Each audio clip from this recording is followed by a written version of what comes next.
The once proud Civil Rights Division, the one created in 1957 during our civil rights movement that protects voter rights, that protects housing rights, that protects people against discrimination, against harassment, against abuse by police departments. Say goodbye. Donald Trump using Harmeet Dhillon, who he handpicked, who's just a politico hack, who he threw in charge of the Civil Rights Division.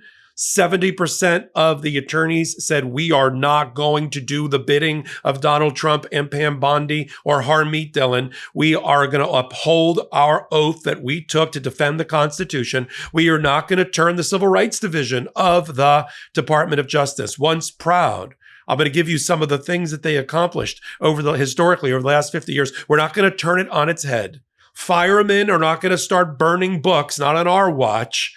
And this on Law Day, where I reaffirm my oath as an officer of the court as well, I wanted to bring to you what's going on at the Civil Rights Division, what it is, what happened, and why it's important to see what Donald Trump is doing in a depraved way through his puppets of Pam Bondi and Harmeet Dhillon right here on Legal AF. While you're here, thank you first, because with your help, we crossed over the 600,000 subscriber barrier even quicker than we thought we would. We still have a lot of work to do. Take a moment and hit the subscribe button. Plus, let me also announce that we have a brand new Legal AF Substack that I also curate. It's got a lot of different content from other contributors. You're going to want to go there 5-6 times a day. I do a morning roundup called Morning AF. What else?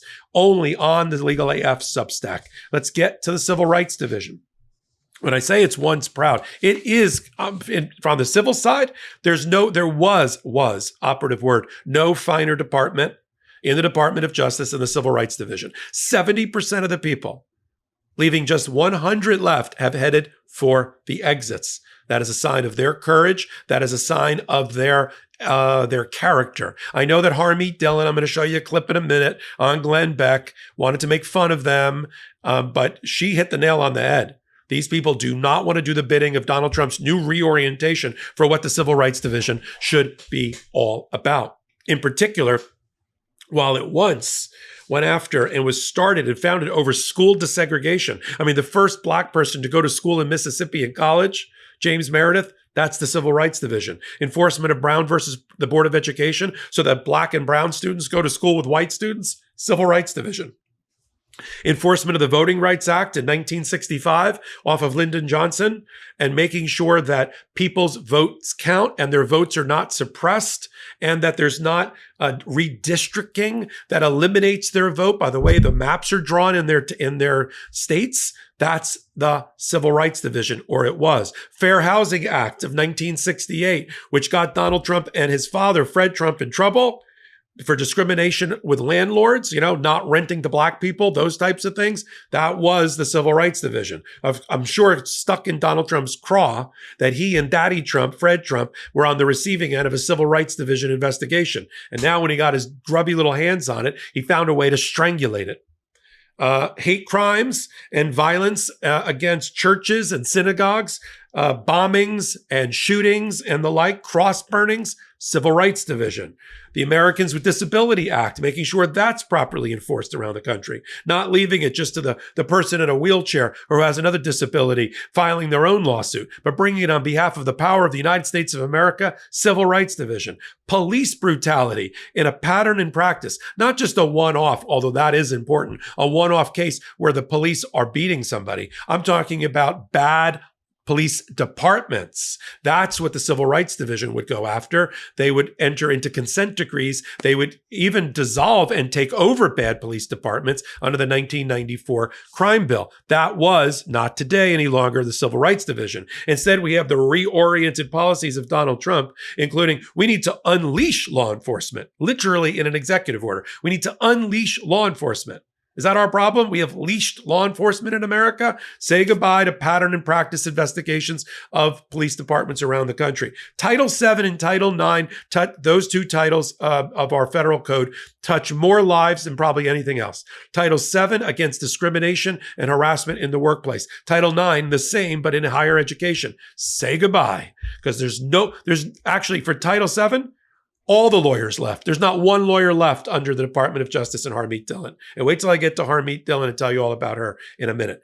Defending LGBTQ plus rights? No, the opposite. Go after transgender people. That's what it is. In fact, when you read, it was shocking for me to read the civil rights page of the Department of Justice website right now, because it goes on and extols the virtue as if there had been no changes since Harmeet Dhillon took over. This political hack of hers. There's been no changes. According to them, well, we were responsible for the civil rights movement, preventing discrimination and harassment. We went after, after the assassinations of Medgar Evers and Martin Luther King Jr. They should never have those things in their mouth. They shouldn't be allowed to say Medgar Evers or Martin Luther King Jr. because at the top of it is a bunch of press releases currently about Pam Bondi, going after white discrimination. That's our problem, white discrimination in this country. Pam Bondi going after transgender people, going after states that protect transgender Americans. That's what litters the civil rights page right now. Instead, now let's get to Harmeet Dhillon. Where'd she come from? And I know her well, reasonably well.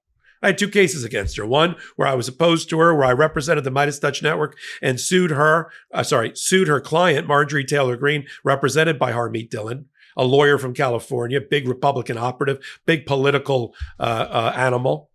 And we settled that case. This is after Marjorie Taylor Greene decided to block the Midas Touch Network back in the day from accessing her private Twitter feed, which she was using for public pronouncements. So we handled that. Now, the way the law is, I ended up working on a case with her because she was part of a series of lawyers that were suing big banks who were screwing, according to our lawsuit, smaller mom and pop CPA firms and accounting firms, bookkeepers who were putting together PPP loan applications for people and were entitled to get a fee as a result. So I did work with her pretty closely in that. But she's wanted to be the Attorney General of the United States forever. And if she couldn't get that, she wanted to be the head of the Republican National Committee. She lost that vote badly. But as a consolation prize, she got the number 5 or number 6 position in the Department of Justice, heading the Civil Rights Division. But much like Linda McMahon was charged with putting the Department of Education out of business, so too Harmeet Dhillon was charged with putting people out of their jobs and basically closing the doors of the Civil Rights Division. I mean, I'm going to show you a clip now on Glenn Beck where she acts like, what happened? I just got here 15 days ago. People just took these packages and left. I wish I could sit out for 4 months. What do you mean sit out for 4 months? You asked them to resign or you reassign them. So they resigned. And sure, you paid them a severance package because these people worked there for dozens and dozens of years. Now they got to find new jobs. She thinks because she's got money that they're just going to live off this money. And it's a payday. It's a lottery ticket. Lottery ticket? These people lost the paycheck to the federal government. Now they got to look for new jobs. And this covers them until then. And when they run out of that money before finding a job, then what? Harmeet? But let's run the clip of Harmeet Dhillon said, I don't know what happened. They just don't want to do our priorities. Run the clip. So I have heard since you got on, it was described by an official at the senior attorney said that it was a bloodbath that's happening now at the DOJ under you. What is it? What do they mean by that? Well, I mean, it's a colorful rhetoric, and none of these people had the guts to attach their names to these colorful quotes. But what people in the private sector would call a severance package proposal offered to federal government officials almost throughout the entire federal government. Many people in the Civil Rights Division have chosen to take that generous severance package, which pays them for several months while they do nothing.